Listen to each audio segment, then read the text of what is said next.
yaatal lépp lu ñeer wàllub actualité Gaye xam naa moom ci mbirub Azer dañ koy dooree.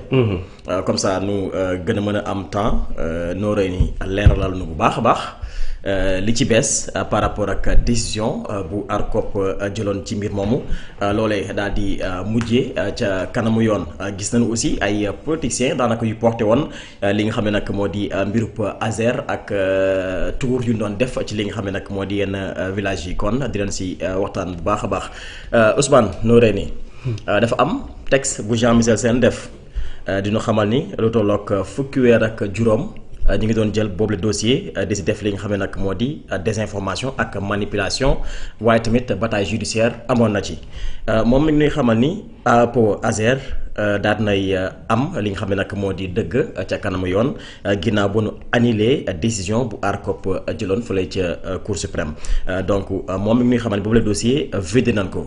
temps vérité jot na joxe rendez-vous ak askanub Sénégal ci benn conférence de presse maanaam fan yi dina génn waxtaan ak sénégalais yi ci li xew foofu par rapport ak ñenn ñi daan enrichir ci ndoddu sénégalais yi ak liggéey bu Azer daal di def ci mbir moomu lan nga nu mën a leeral ci mbirub Azer fi dossier bi dooree ba àgg fa li nga xam ne nag moo di ca Cour suprême ak taxawaayu ARCOP waaye tamit taxawaayu politiciens yi si am par rapport ak manipulation yi Thierno Alassane Sall di junju. Alors lii xew tey ci pandaw la ci processus bu gudd. C'est-à-dire depuis bi ñu ñëwee au pouvoir ba léegi daanaka. yéen a ngi dégg coow Azer en tout cas depuis bi Jean-Michel ñëwee en tant que directeur général Azer. Oui. Parce que mu ngi yegg si Azer def prise de fonction le 10 juillet 2024. ci la nekk le directeur général Azer. weer yi si topp rek. ngeen di dégg coow Azer. ngeen dégg coow Azer AOPAO. loolu day tax d'abord il faut ñu dellu si benn constat. Bon tey nag du ma dugg si yenn considération parce que le directeur général dafa war def conférence de presse boo xam ne. dina dugg moom dans le détail. te comme kilifa kenn du ko jiitu ci voilà ci yenn responsabilité da nga koy bàyyi moom mu kii ko mais dinañ dellu si waat ci liy xew. En fait Vito mu ngi doon wax léegi système. généralement système bi nu muy doxee mooy soo yegsee si benn responsabilité. très rapidement dañ lay napp ñoom noonu la ñuy doxalee ki nekkoon ARCOP muy Sayer Niang dès que le directeur général yegsi rek le 10 juillet fekk dossier bi mu ngi nekk en instance c'est-à-dire que au niveau de l'ARCOP ñoom yëg nañu ne am na benn projet bu fi nekk et cetera dès qu'il est arrivé rek première chose bu mu njëkk def mooy convoquer à une réunion convoquer le directeur général à une réunion boo xam ne c'est sur le sujet de AOPAO pour ñu tàmbali projet bi yow kuy soog a yegsi koo xam ne jëlagul sax temps xool bureau bi ndax am na ndox bu nu naan ak affaire yu ñu jëfandikoo nga ne ko kaay ñu waxtaanee dossier bu nga xam ne yow yaa ngi ci liggéey depuis plus d'1 an par prudence le directeur général de l'Azer Jean-Michel Sène ne non man du ma ñëw si seen réunion mais leen ma temps ma xool gëstu dossier mu yónni ay nit yu nekkoon Azer pour ñu dem si réunion bi et très rapidement bi mu amee retour ci li xew ci réunion bi rek ci la décider très rapidement ne dossier bi nañ ci teey corriger yenn imperfection yi pour pouvoir exécuter donc loolu mooy premier acte yi nga xam ne moom la posé léegi nag li mat a wax mooy avance yeeg yenn coow yi ngeen si dégg yëpp li ko waral mooy dafa am ñoo xam ne dossier bi seen dossier bopp la woon ñu doxal ko seen bopp lijjanti si seen bopp waroon ko pàccoo directeur général Azer jël ci ay mesures yi nga xam ne day défendre l'intérêt général au détriment des intérêts privés automatiquement ils ont commencé à lui mener la guerre loolu rek mooy dossier bi loo ci mënti dégg ca ci tàmbali ba tey loolu mooy dossier Azer AOPAO ndax li ko waral mooy li ngeen di dégg AOPAO EPC ak AOPAO Sénégal dossier bi ñaari entité ñoo ko seq mooy Azer en tant que autorité contractante ak AOPAO EPC en tant que titulaire du contrat AOPAO Sénégal waroon nekk prestataire fii Sénégal ci yenn fourniture en poteau béton notamment léegi pour gaawal bañ a dugg ci yenn considération technique yi ñun bi ñu càmbaree dossier yi ba def renégociation ak yëpp le 1er octobre 2024 dañoo def lu ñuy woowee kick-off mooy lancement projet bi dès qu'on a fait le lancement du projet le 1er octobre si le 1er octobre boobu AOPAO bu Sénégal dafa defoon benn saisine pour ARCOP le 1er octobre. Dès le 2 octobre ARCOP jël mesure suspendre marché bi. 1er octobre 2024. 24 1er octobre ak 2 octobre c'est-à-dire ci 24 heures. ñoom jot nañ lettre bi ba décider suspendre le contrat. 3 mois après Jean-Michel bu jëlee fonction. Voilà c'est ça. Et surtout le lendemain du lancement du projet. Parce que ñoom bëgguñu woon projet bi ñu lancé ko. parce que xam nañ ne suñ ko lancé rek dinañ tàmbale ki ARCOP jël mesure de suspension du marché. bi ARCOP jëlee mesure de suspension après ñun ci lañ jël dossier bi yóbbu ko Cour suprême. parce que ARCOP déjà li mu def amu si droit. mooy amul droit suspendre marché bi. mais ñu jël dossier bi. dem yóbbu ko nag maintenant Cour suprême parce que Cour suprême moom am na droit. ARCOP jël mesure mu ñëw lever suspension boobu noonu. donc référé en suspension boobu noonu moom la Cour suprême ne woon. depuis bi ñu dugalee référé bi may leen ma càmbar dans le fond. parce que Cour suprême day jël ñaari mesure day jël benn mesure boo nga xam ne c'est sur la forme. parce que dafa nañu sur la forme continuer leen exécuter marché bi le temps may xool le fond. tey nag dafa jël décision boo xam ne c'est une décision bu leer naññi. sans équivoque mooy xool naa fond bi. jël naa pièces yi ngeen indi yépp partie bi comme partie bi. parce que partie bu nekk day indi ses mémoires. Vito indi na yow indi nga. xool naa li ngeen indi yéen ñaar ñëpp. décidé na en faveur de la suspension bi nga xam ne levé na suspension bi nga xam ne moom la ARCOP jëloon. loolu day réconforter Azer. ah non loolu kay non seulement day réconforter Azer mais day wax ne day wane ne.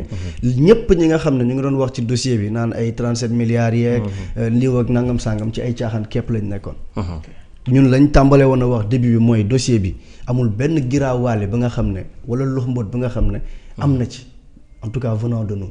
su nekkee ay tappale am na si ak jéem a luubal. ci beneen partie bi lañ ko war a xooli jë loolu ñun moo nekk suñu position. et ça permet de rappeler ñun ak ñoom dañoo wute. te fi ñu wutee mooy bokkuñu ay valeurs. ñun li ñu indi au pouvoir dañ ko xam. te li ñu indi au pouvoir mooy xeex ba dërëmu sénégalais yi dellu si sénégalais yi.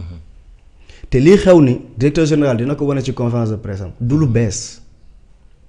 ay structuration la yi nga xam ne ak lu ñu woowee modus operandi yàgg nañ ko def te au moment où on parle là def nañ ko defati ko feneen te loolu la ñu war a leeral incha allah ci conférence de presse.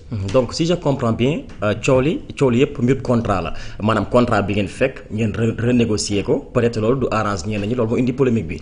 xam nga keroog Vito mi ngi woon ci suñu mise en service bi directeur général bi mu ngi koy wax. 37 milliards yi ngeen di dégg. bi ko espagnol bi jotee. dafa am 27 milliards yi nga xam ne. parti bi waroon pàccoo. ñoom dañ doon xaar pour jot ko. mooy Banque Santander. non du boobu. non ban la. mooy AOPAO Sénégal. mooy kii Seydou Kane. moo dafa yaakaaroon day jot si 27 milliards yi. 37. non 37 la mooy avance yi. d'accord avance de démarrage. ak avance sur les dépenses engagées. ok ñu mooy 37 milliards. d'accord moom nag ci ñaari avance yi daf ci waroon jot 27 milliards. selon ñoom ni ñu tëggee woon affaire yi te loolu du dëgg du yoon. moo taxoon mu dem ba créer ay fausses factures. ba créer ay fausses quittances. soo xoolee lu tax espagnol bi annulé seen marché seen contrat ñoom ñaar. mooy Seydou Kane AOPAO Sénégal. dafa def fausse facture boo xam ne dafa ne DGID la jóge direction générale des impôts et domaines. pour ñu fay ko 500 millions. ak beneen ba nga xam ne facture ba nga xam ne mu ngi jóge DCMP. direction centrale de xawma lan marché public. fa la waroon dem fa la jóge ñaar yëpp espagnol bu mu jotee facture bi. dafa bind DCMP bind DGID. ne dama bëgg ngeen wax ma facture yi ba xam si yéen la jóge DGID tontu ko. ne ko xool nañu si suñu facture yi ñu génnee yëpp. amul benn facture boo xam ne numéro bi nga yónnee ni am na fi. te fekk moom la kële présenté woon. fausse facture la. d'accord dem Photoshop rek defar sa benn facture yónnee Vito. DCMP moom foofu daf ko ne. facture bi nga ma yónnee dañ cee wax direction administrative et financière. ñun fii amuñ sax faf direction administrative et financière amuñ daaf. leneen lañ am. ba pare numéro de facture bi nekkul numéro de facture buy dem ci AOPAO EPC. mu nga jëm ci xawma ban ministère. par conséquent facture boobu existé wul. déjà loolu rek pour votre information ubbi woon nañ ci enquête. ba war ci jàpp benn waaye mu daw. mu daw génn réew mi. nekk fi daw génn réew mi. ci mbiru fausse ci facture mbir fausse facture yi. donc c'est pour vous dire que dossier bi début ba fin. luubal askan bi rek moo ko taxoon a jóg. mais kon ARCOP si lan la sukkandiku ba suspendre marché bi. ARCOP bi muy suspendre marché bi le 2 octobre dafa ne dafa jot ñaari motivation moo tax. ba ñett ba ñeent mais ñaar lañ ci gën a mën a jàpp. benn bi neen dafa jot le 30 septembre benn lettre bu jugee ci banque Santander. bi muy wax loolu ñun ARCOP bi muy génnee mesure parce que mesure bi ñu ngi ko jël le 2 octobre mu ngi génn le 10 octobre le 10 octobre ñun ñu ngi woon village bu tudd Sobulde. Sobulde mu ngi nekk Kolda commune de Ndorna.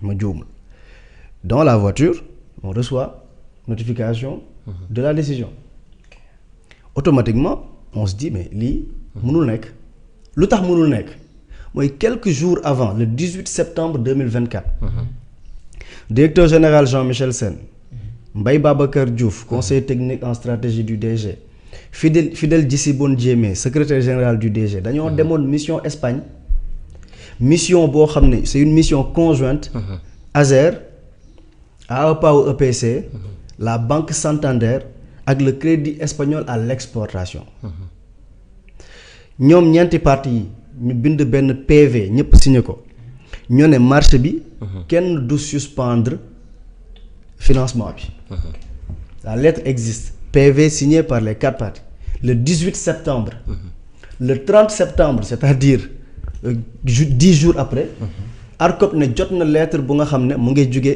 ci ki nga xam ne moo signé woon PV bi muy la banque Santander.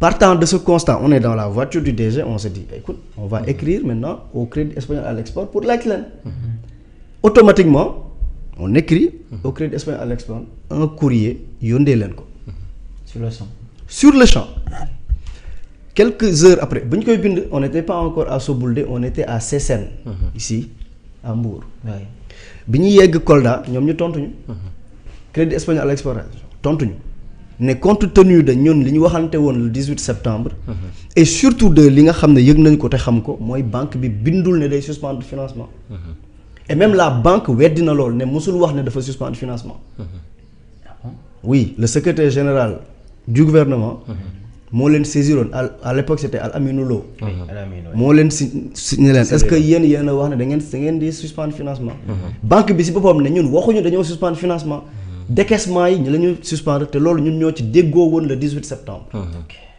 donc c'est pour vous dire que benn bi mooy loolu ci la ARCOP sukkandiku beneen bi mooy saisinu avocat wu AEPAO Sénégal yow nan la privé mën a saisir rek nga ne sur la base de la saisine suspendre nga contrat boo xam ne c'est 1740 villages 1740 villages soo defee village bu nekk 100 personnes ça te fait combien plus de 100 000 personnes 140 000 plus de 140 000 personnes parce que 1740 ça te fait plus de 170 000 170 400 t'imagines donc yow sur la base d'intérêt privé nga suspendre xañ plus de 170 400 sénégalais courants donc lii mooy décision ARCOP bu la ci kenn nax loolu nag la Cour suprême xool tey du tey sax parce que depuis dafa defoon renvoi la dernière fois ne tey lay joxee décision bi tey ci suba agent judiciaire de l'État dem na Cour suprême ñëw na juge yegsi nañ xool nañ dossier bi càmbar nañ ko nee nañ dans le fond amul ARCOP amul woon benn droit ci suspendre le marché et que léegi tëbal nañ lépp luy caaxaan nañ continuer doxal marché en attendant ñu jot décision bi agent judiciaire jox ñu exactement alors Ahmed sa réaction wala aussi boo amee peut-être une seule question ci bi nga xam ne bëggoon naa ko ci kii donc dossier bi mu demee noonu xëy na ki nga xam te moom noo ci gën a ràññeeku muy Thierno Alassane Sall lan moo ko si dugal ba peut-être mu mel ne xëy na xeex bi moom il était peut-être un des acteurs yi nga xam te moo ci gënoon a fës man bëgguma personnaliser mais gis nga fii Sénégal nu muy doxee homme d'affaires yi en tout cas ñi nga xam ne dañoo bëgg di dóor peuple bi à chaque fois dañuy am ku leen di jàppal tànk loolu képp la bu la si kenn nax day am ku leen di jàppal tànk ñu koy graisser mu leen di waxal loolu moo am si dëkk bi da ngay am sa ay médias am sa ay politiciens am sa ay porteurs de voix yoo xam ne ñoo lay demal ci plateau yi ñoo lay wëral dëkk bi nga leen di jox loolu mooy am Sénégal ñaari intérêt rek la si nit mun a am intérêt pécunier mooy da ngay laal dara wala intérêt politique mooy da ngay saa yoo waxee si dossier bi ñu wax si yow. seetlu leen bi Thierno Alassane Sall tàmbalee politique ba tey ci ban dossier lay wax ñu bàyyi ko xel. dossier Azer. On oublie que Thierno Alassane Sall pendant au moins 3 ans 2 ans wala 3 nekk na ministre Sénégal.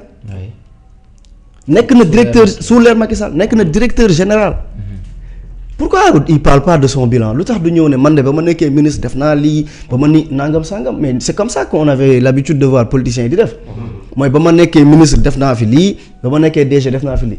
mais yow wala sax sinon tu fais des propositions sax homme politique xanaa yow da nga am yeneen proposition nga ne man presse nii laa ko gisee.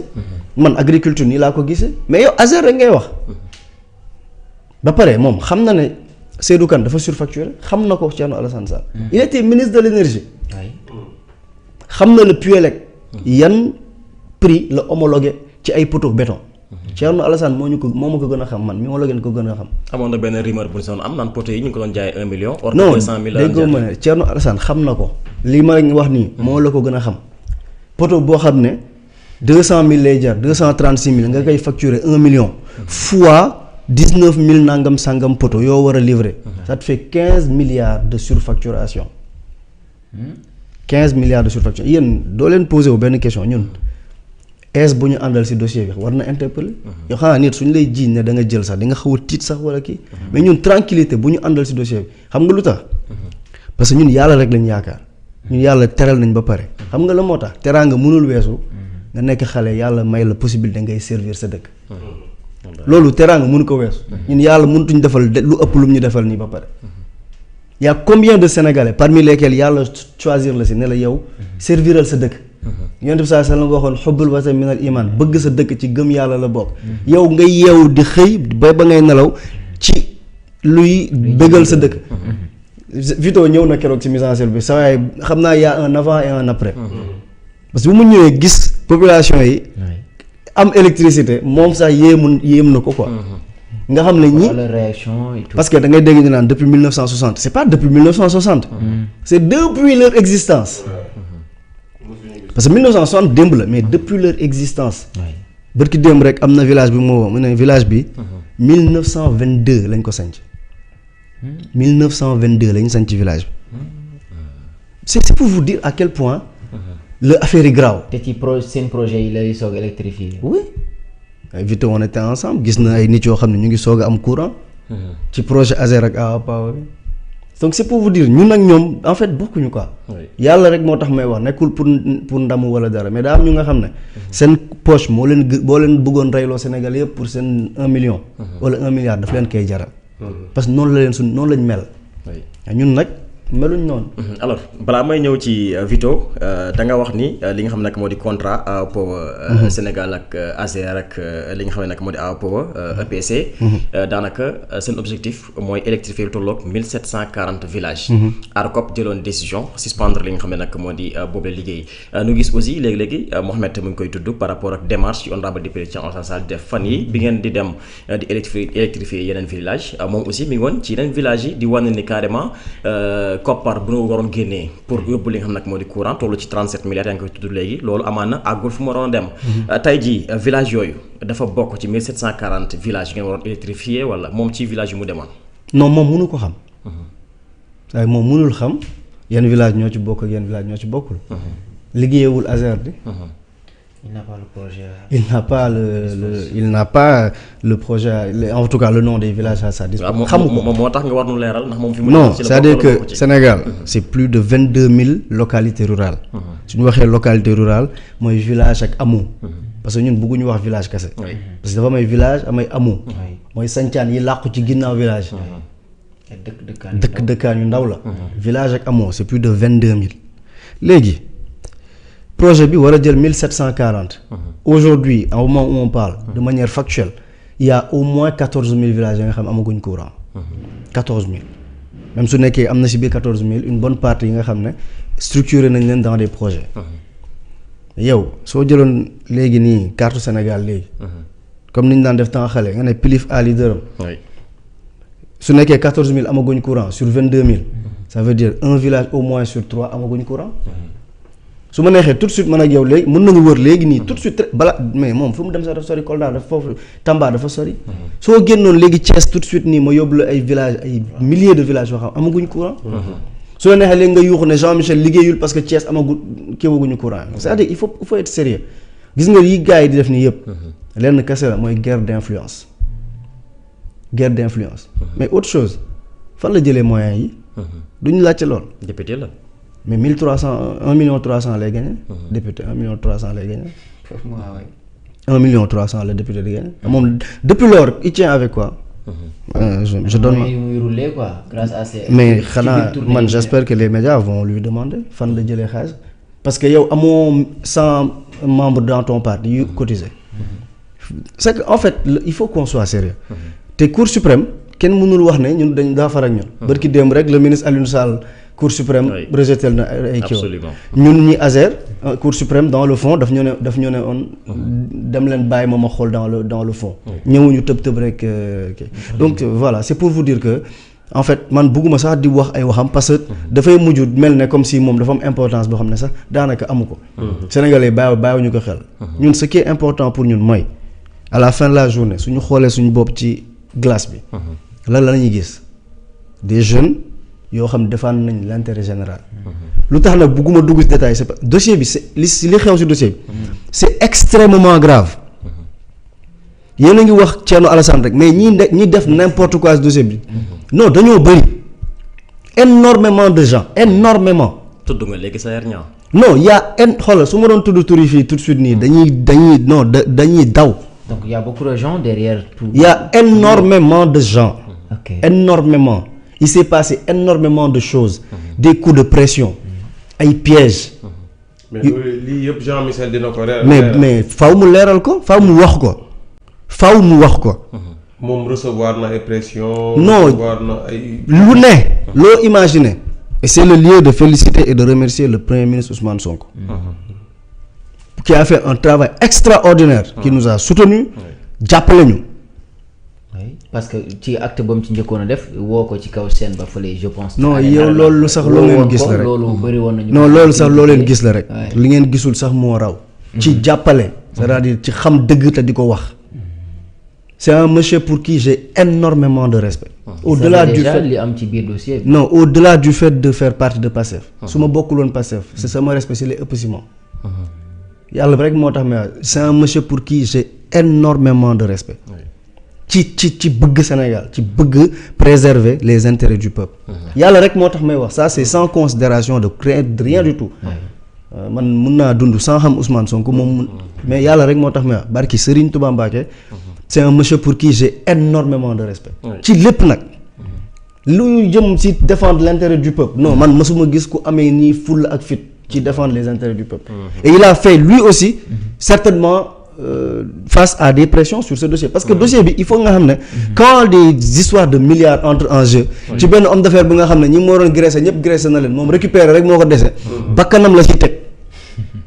bakkanam la ci teg mais nag kilifa kenn du ko waaw bàyyi mu kii nañ bàyyi rek Jean-Michel moom mooy DG bi mooy kilifa moom dina wax bu dugg ci détails yi wax mais des sabotages des manigances des pressions dossier bi dund nañ ko ci man je suis rentré au Sénégal en septembre 2024 de septembre 2024 à maintenant amul semaine buy xew te ay subterfuge du am ay galgal ay croc en jambe lépp ci dossier bi. maintenant plainte yi nga xam te ne jiboon na ci dossier bi également après cette décision lan mooy peut-être seen ëllëg. ah mais yow day amaat yeneen plainte sax. yeneen plainte venant de vous. mais bien sûr. ok non mais en fait les gars on parle de deniers publics. c'est-à-dire bi may ñëw léegi fi ma gaare buntu fi ma gaare restaurant la soxna si jaay ceeb jaay affaire yoo xam ne maam dañ saa yu ñëwee dagg ko si TVA lu mu jënd ñu dagg ko si TVA collecté TVA bi dajale ko jox ko ASER est-ce que xam nga ne yow soo fayee facture boo fay 0,07% yi ASER moo koy jël ci redevance bi ASER lay dem oui saa yoo fayee facture état dina si dagg as lëf jox ko ASER pour mu mën a doxal je pense c'est 0,07%. ok ak koo mënti doon nga yoroo nga nekk pauvre nga nekk riche ak nu sa facture mën di toll ak nu facture bi mënti toll état dina ci dagg jox ASER ñun loolu ñun war nañ seetaan ñun sénégalais ak fi ñu jaar ñun ñëpp ñuy seetaan ñu koy def mais plainte yooyu xanaa kon mën nañ si jàpp parce que da ngaa wax léegi détournement de deniers publics kon ay kàngam la war a doon. DG bi dina ko DG bi dina ko li nga xam ne nag moo di mbirub énergie. DG bi dina ko annoncé directeur général bi dina ko annoncé dina wax li mu war a def yëpp. ak ndax itam ça sera des plaintes visées directement. oui wala mais bien sûr que ce sera des plaintes visées déggoo gis nga ku jël alalu sénégalais da nga war a leeral ba mu leer naññi gis nga la reddition des comptes tant que nekkul la rançon de la responsabilité si dëkk bi ñu nekk nii duñ jëm fenn bërki démb si kan bi gisoo sénégalais yi dem Maroc di tagg Maroc. oui xam ngeen ne Maroc tey jii nii mu ngi def expansion ci électrification rurale tey ONE bu Maroc mooy genre Sénégal bu Maroc dañuy ñëw ci suñu dëkk yi di ñu jaay ay câble dañuy financer ay projets d'électrification dans les autres pays te Maroc bërki démb rek ñoo tolloo woon niveau de développement la moo ko waral ngeen foog dañoo am rigueur ci gestion publique dañoo am rigueur ci gestion publique ñun nag tant que yeggaguñ foofu mooy on n'aura pas réussi en tout cas ñun ASER et man ça je le dis te xam naa ne le directeur général de l'ASER et tous les collaborateurs ci loolu lañ taxaw mooy dërëmu sénégalais yi képp ku nga xam ne da nga ko dugal foo ko warul dugal te si suñu responsabilité ñu mën la ci topp porter la ci plainte bu soobee yàlla dinañ ko def insha allah mais actuellement d'ici 2029 ñun 66 ans après man dama bëgg a xam lan moo tax électrification rurale dajut Sénégal yéen bi ngeen ñëwee ba nekk biir ASER lan ngeen gis ne effectivement lii moo tax électrifié wuñu dëkk yi ne Sénégal yëpp. selon vos études quoi. Selon vos études yéen. beneen mbir d'ici 2029. est-ce que à part peut-être yi ngeen di dund yëpp gis ngeen ne mën ngeen a wëral courant ci biir Sénégal parce que 2029 defe naa c'est bientôt. ñu ngi 2026. 2027 2028 2029. est-ce que loolu mën ngeen ko assurer mais lan moo tax 66 ans ñun ñu am indépendance. nit ñi mënuñu am courant. lan moo nekk le problème. non li ko waral bëri na mais bi si njëkk mooy lii nii xew ni xam nga c'est pas le seul projet. da ngay ñëw fu mel ni ASER nga gis un projet boo xam ne signé nañ ko depuis 10 ans. 10 ans projet bi di lang te projet bi 3 ans la waroon def. du àgg. non ñun je pense que ASER mu ngi soog a yeggal benn projet sous Jean-Michel Sène. bi mu amee ba tey bi mu existé ba tey. te sax nombreux Sénégalais xamuñu woon sax ASER ba xam. waaw ASER existé 99. 99 ba 1999 ba tey. nga ne ci Jean-Michel. ci Jean-Michel lay ASER di soog a yeggalee projet bu tudd Golf Engineering bërki démb bañ demee Kédougou village Matakoussi pardon Nénéficha et cetera la ñuy soog a def. mise en service de clôture. projet bu jeex.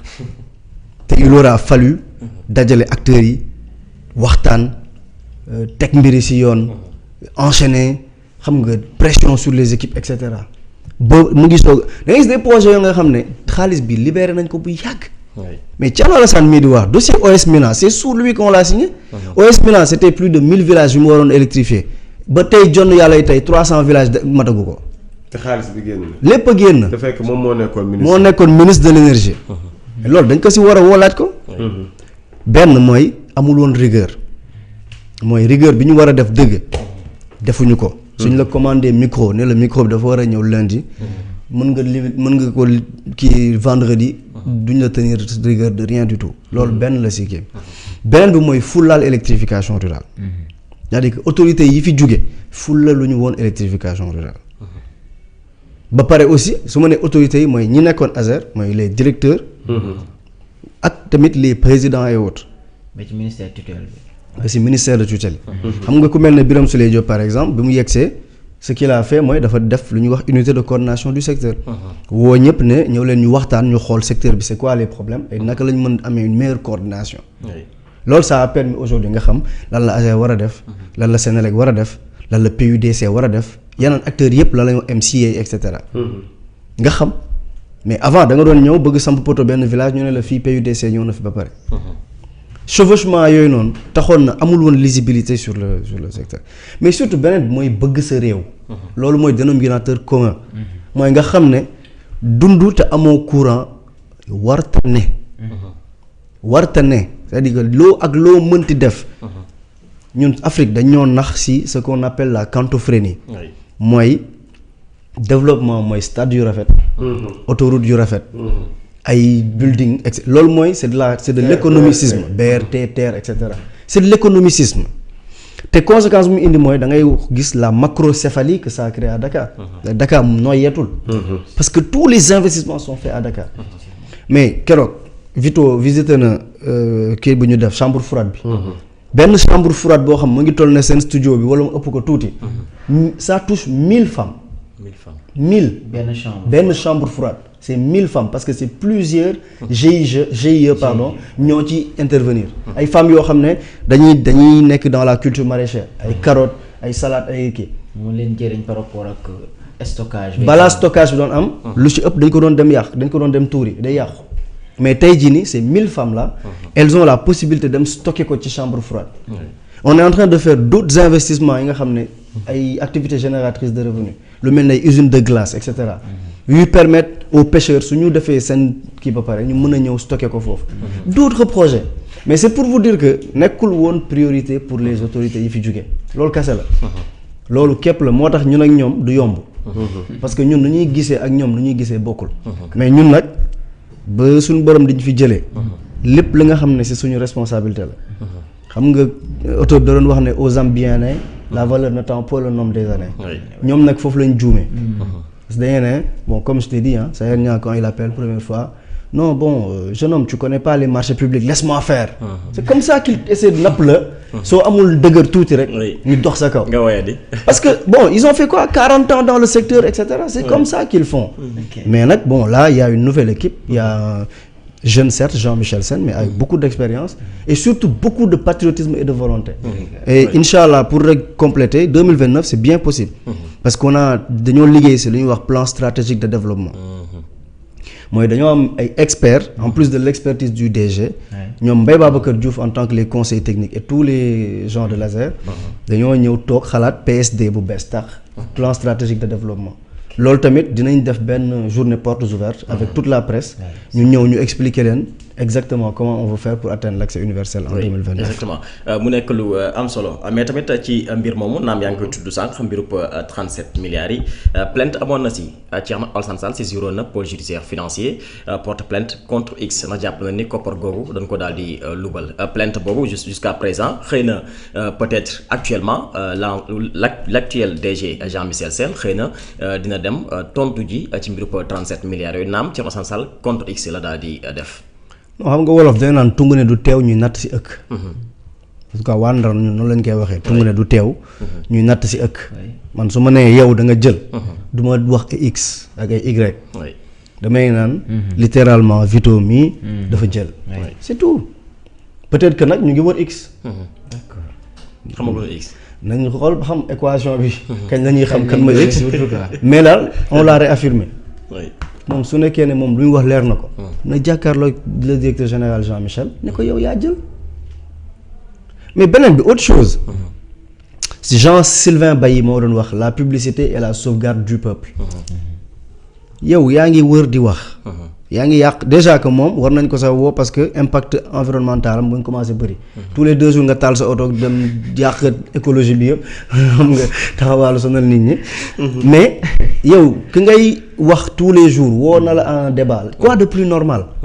dans un pays normal on discute on débat. effectivement Premier ministre Ousmane Sonko ba muy nekk dans l'opposition. bu poser des questions sur le plan décennal de lutte contre les inondations. bi ko DG bi woowee en débat qu'est-ce qu'il a damay ñëw pourtant il était député. dafa ne que damay ñëw DG bi moo mujj changer avis. parce qu'on lui a mis la pression. mais man su ma nekkoon député tey. ñu ne ma 313 digital. am na benn scandale bu fa am. ma wax ko. Vito ne ma su dee li ngay wax ñeme nga ko kaay ñu débat. mais quoi de plus normal nga ñëw débat. amul ku gagné amul ku perte. c'est que le peuple qui en sort grandi. parce que sooy ñëw ci débat bi di nga indaale sa ay preuves. te yàlla dafa wax ci alxuraan xul haatu burhanakum in kuntum saadiqin. donnez vos preuves si vous êtes véridique. yow yaa ngi wër di accuser ñu ne la kaay nga joxe sa preuve. mais quand même nañu waxante dëgg moom mënul nekk tous les jours mu yuuxu ci Jean-Michel. Jean-Michel kaay ñu ne ko kaay ñu débat balaa ngay ñëw débat je te fournis toute la documentation. nga ne ko débat wu ma ak yow mais yow à la fin de la journée lan nga bëgg. question boo génnee moom ngay tudd. non c'est-à-dire loolu la mais bon xam nañ la moo tax Thierno di wax. D'accord. On connaît ses motivations malheureusement. Et loolu day wane rek ne que c'est pas un grand homme. oui bu ma juumulee amoon na projet bu mu lancé woon Osmina si je me trompe pas. OS Mina ouais. loolu tudd n'est-ce pas. OS donc foofu aussi ñu ngi dégg ni peut-être ay loxo mbuut ak njuuj njaaj am na fa loolu aussi yow mën nga aussi fournir quelques informations par rapport ak boobu le projet moom mu lancé woon. Projet bi 2016 la woon. 2016. waroon électrifier plus de 1000 villages. OS Mina. OS Mina ouais. ok C'était 60 milliards je crois. 2016. 2016 waroon électrifier plus de 1000 villages. ba tey jii nii ay 300 xaw ma nangam villages lañ ci électrifier. On a trouvé plein de projets comme ça ñun li ñu ko wax mooy. kaay leeral rek. yow yaa ngi wër di wax. naan 37 milliards yi waroon nañ ci électrifier 400 villages et cetera mais viens expliquer ñëwal rek nga expliquer. ñëwal nga wax OS Mina bi nga signé 2016 en tant que ministre de tutelle. nga wax ñu lan mooy le problème de OS Mina. Farba Ngom nag daa am lu mu waxoon. Farba Ngom. daa am lu mu waxoon. yooyu yëpp dafa war a leer. Et au-delà de ça dégg ngeen fi benn homme d'affaires taxaw ne man benn projet ñun ASER dañoo révélé gul tout ça rek mais voilà homme d'affaires bu ne boole nañ ma ak Thierno Alassane Sall en tant que ministre de tutelle. mu war a signer un contrat pour ma exécuter. Il m'a demandé 1 milliard xaw ma 2 milliards pour signer le contrat. yooyu yëpp ay accusations la en l'état. am na loolu am na ku leen ko oui non daf ko wax sax en public. Il l'a dit en public. loolu xam nga sax ay accusations la pour le moment ay accusations la. Et nañ ne am na présomption d'innocence. mais na ñëw wax ñu si yooyu. ñun de en tout cas. man de jusqu'à l'extinction du soleil. ku mën a génnee 1 franc. potentiellement yu le directeur général Jean-Michel jël si 37 milliards yi. su ma ko wax ne wane. ma xam ne moom kàngam la. d'accord. non parce que mënul nekk. yow balaa ngay yegsi yow tu es arrivé le 10 juillet. balaa loolu yaa ngi woon Paris. bi ngay ñëw signé nañ contrat. fay nañ avance yi. décaissement yi. fay nañ lépp. ça y a pas moyen que nga lekk si. y a aucun moyen. d'autant plus que c'était même pas ton projet. togg nañ togg ba yegg ko ba lekk nga soog a. voilà yow lekk nañ bay raxas boole ngay soog a yegg si. te amul njoganal. donc si je comprends bien Thierno Alassane Sall bu mu demee Espagne defee investigation bi mu ñëwee décaissement yu mu génnee woon dañ ko def avant Jean-Michel di ñëw. non mais révélé wul dara loolu moom fekk na ñu wax ko ba fàtte. moom kay da doon def tourisme rek xam naa daa bëggoon seetaan yi benn match de foot xam naa rek wala mu am ñu mu waroon seetiwaale mu ne naa jaar kii mais non c'est pour vous dire que non c'est pas sérieux quoi. man pour man su sérieux woon dina ñëw débat ak le directeur général Jean-Michel Sall. noonu loolu en fait non il faut qu'on soit plus grand que ça quoi. voilà et que ñuy fàttaliku Sénégalais yi nga xam ne ñu ngi dund ci lëndëm. ils ont beaucoup plus important à faire et à écouter. que nekk di déglu ay hommes politiques yi nga xam ne manque de buzz et de xam nga. kii moo tax ñu bëgg nekk di attaquer les gens de manière indue comme ça. très bien Ahmed laaj bu mujj laataa ma koy libérer wala. bon ci loolu moom je pense bien que de ma part. bon ñu xaar xëy na conférence bi rek parce que mu ngi koy tudd sax ba léegi xamaguñ également kañ la. bon peut-être que cellule communication bi je pense que yow également si sa responsabilité ak yooyu amaana jàppagu leen date heure ak yooyu wala kañ la DG fas yéene génn. xam nga nii dañoo nekkoon ci période fête. waaw. te xam nga dañoo nekk ci période mbégte quoi. xam nga Cour suprême ñëwaat na gën ñu bégal. jox ñu dëgg. jox ñu prolongation du plaisir. donc duñ parce que conférence de presse bi. li ma wax rek il faut que ñu leeral sénégalais yi il faut que sénégalais yi xam lan seen xaalis lan la ay nit pare woon pour def ko ci. te loolu pour nga def ko en communication politique dañuy ne. il faut communiquer quand on a le maximum de cerveau humain disponible. C'est Patrick Lelay qui disait ça. Donc il faut qu'on attende d'avoir le maximum de cerveau humain disponible. Pour le moment on est des champions. On est les champions d'Afrique nañu feete wu ba fête bi jàll. bu fête bi jàllee nag. fekk mbir yi gën a ñor. affaire yi ñor na. d'accord mais yàq bi.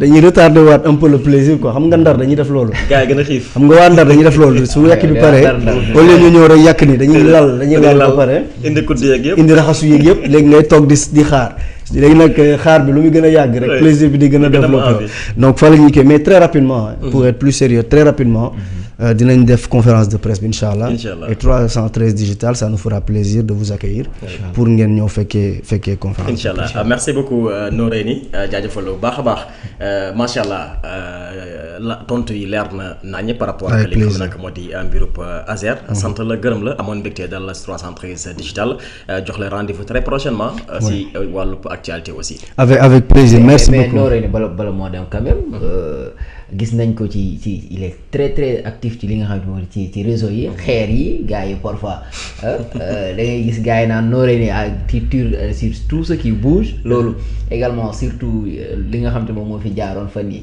position Noreyni ñëpp xam nañ ko si mais tey amaana ñun am nañu possibilité laaj la ci en direct yow sa jàngat par rapport ak loolu li fi jaroon ci diggante ñaari kilifa yi loolu également gis nañ ko ci réseau yi actif nga ci lool ça sera une occasion pour nous peut-être ñu recueillir ci sa position. non man sama position wax naa ko man je suis un militant politique c'est-à-dire man dama militant là sama leader ci politique c'est le président Ousmane Sonko.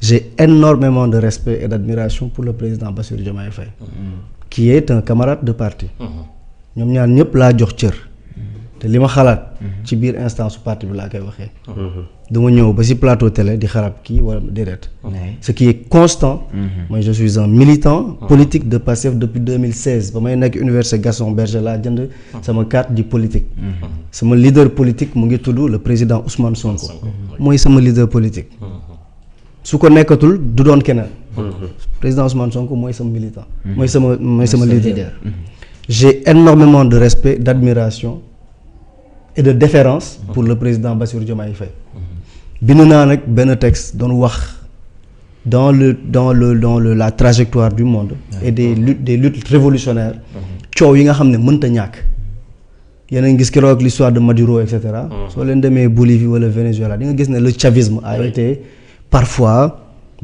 en fait da ngay am ay problème ci biir parce que problème de ligne day am soo demee la révolution rose d'octobre 1917 da ngay gis le léninisme gis le trotskisme te pourtant ñoom ñoo àndoon en tant que des bolcheviks pour xeex mais dans le mouvement bolchevique dafa amoon ay problème déggoo yu ci amoon xam nga da ngay dem Cameroun avec Robert Ouniobé dedans il y avait des problèmes tu viens au Sénégal au sein du BMS bloc des masses sénégalaises de Cheikh Anta wala nga dem PAI ak les Majmout Diop il y a toujours des problèmes de ligne et cetera li warta am rek mooy l'idéal commun bu ñu ko fàtte l'idéal commun mooy sénégalais dañoo fal pour ñaari mbir benn bi mooy améliorer qualitativement leurs conditions de vie coppi seen dundin beneen bi mooy teg dëgg nag mooy képp nga xam ne cofoon nañ sa karaw ci 2021 ba 2024 ñu jox la justice ba mat sëkk ku wàcc yoon boobu